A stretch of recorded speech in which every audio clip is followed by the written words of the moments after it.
Hello again, everybody. Red of half century collecting sports cards, 52 years of collecting to be exact. Showing some of my favorite cards. I'm trying to do a countdown of my favorite 400, and we're in the 170s. I never really actually made a list until just recently, and now I did try to come up with these like 170 cards I've got left. And man, these last 100 are the top 100 are really going to be fun. Not that these aren't. I really like the cards that we've been showing as well. And we're going to start here with a 1935 Diamond Star card of Travis Stonewall Jackson.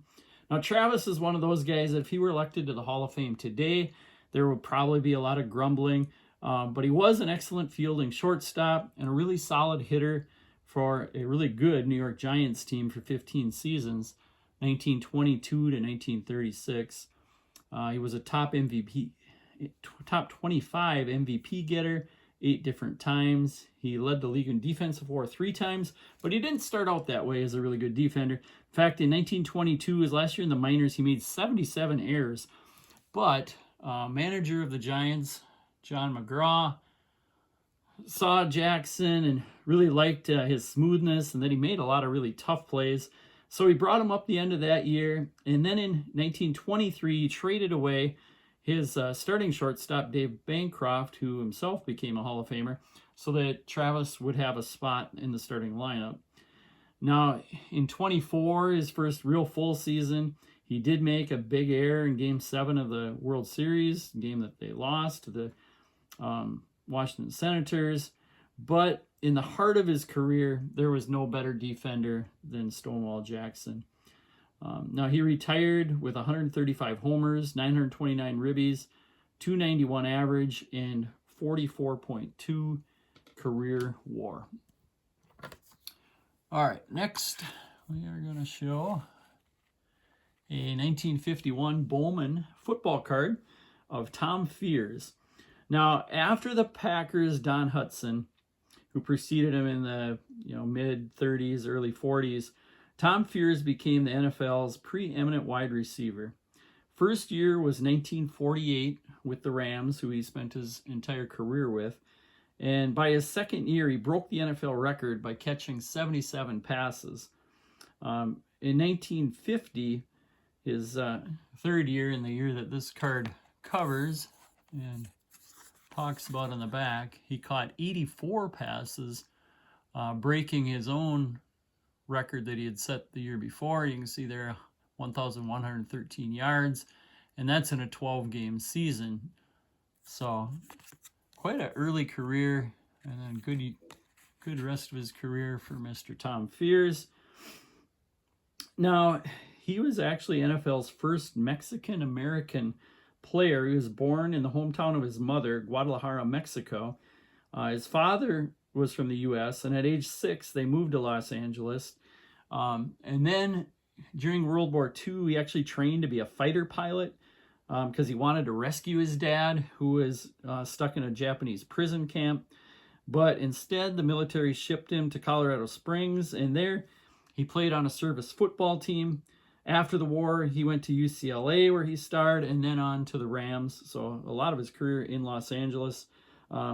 After his career, he became the first New Orleans Saints head coach, and was also the first Latino head coach. He now resides in both college and pro football's Hall of Fame. Tom Fears.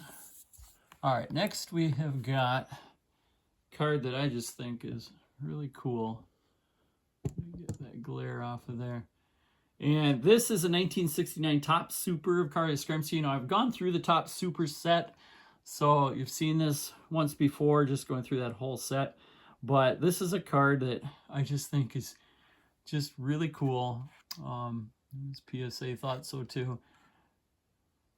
But just super color, a lot of gloss on that test issue that Topps put out in 1969. And Yastrzemski's a guy who I don't think gets quite enough hobby love, but to just put into context how good he was in his peak years, and that's 1967 to 1970. You think of Aaron Judge being you know, having just a super year this year. 58 homers, 144 ribbies, hit 322, and he had 10.8 WAR, which is a really high number. Now Shohei Ohtani, great year, first 50-50 guy. He had 9.2 WAR. Now Yaz in 1967, his Triple Crown year, had 12.5 WAR, and followed it up this next year, 68, which is what the 69 card would cover, with a 10.5 WAR. And then in the 69 season, hit 40 homers, 3 out of 4 years did that.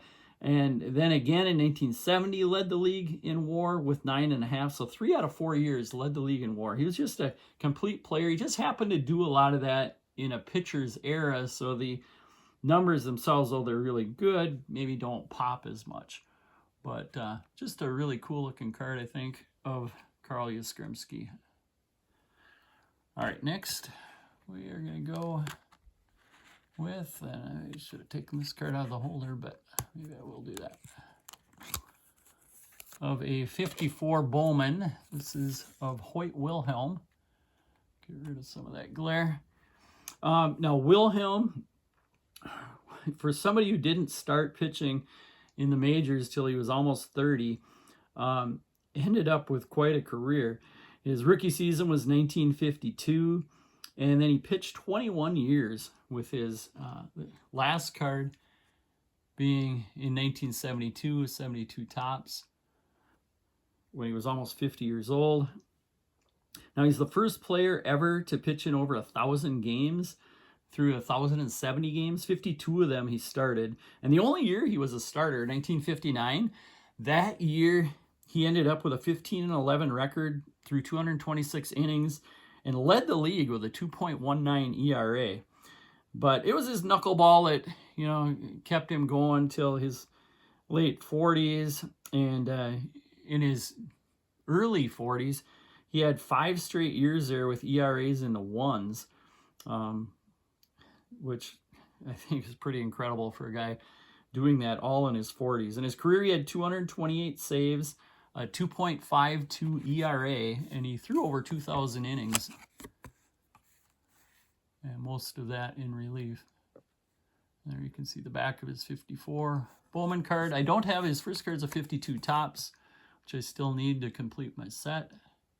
It's in that high number series, so it's a tougher one, but one I'm going to have to get sooner or later.